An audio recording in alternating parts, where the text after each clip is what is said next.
খাও সুলতান। এত ছোট গরু বেচতে পারবেন?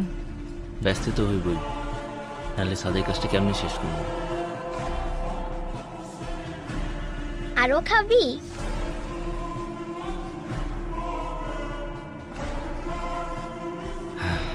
বাজান, তুমি সুলতানরে নিয়ে কই যাও? তোমার জন্যে ঈদের জামানতে শহরে যাই। সত্যি তো? আমার জন্য লাল জামা নিয়ে আইবা। আচ্ছা মা।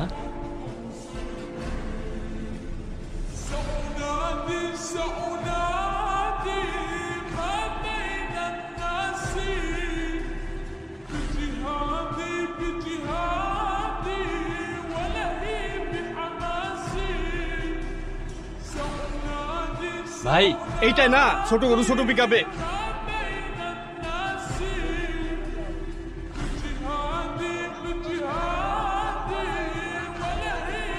জি না গরু নাম রাখছে সুলতান।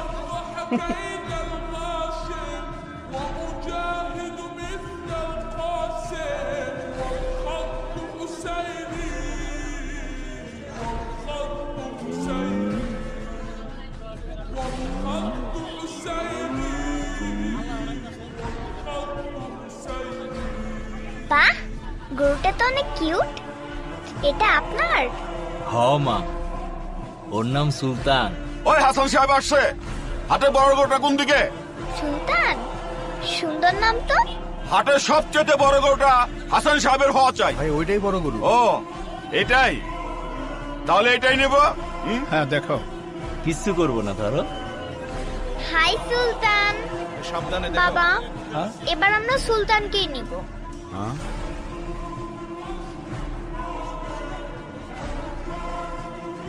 লিসা মামনি, এটা তো অনেক ছোট গরু। বাবা, কোরবানির পশু কি সবচেয়ে বড়ই হতে হয়? ছোট বড় তো বিষয় না, পছন্দের পশু কোরবানি দেওয়াই তো আসল কোরবানি, তাই না? হ্যাঁ তাই তো মামুনি। এত ছোট গরু নিয়ে মহল্লা ঢুকলে পরে মান ইজ্জত কিছুই থাকবো না। বস ওইদিকে। থামো চান মিয়া। আমার মেয়ের মুখের হাসিটা দেখেছো? তাই আমি ঠিক করেছি ওই সুলতানই হবে আমাদের এবারের ঈদের একমাত্র কোরবানির গরু।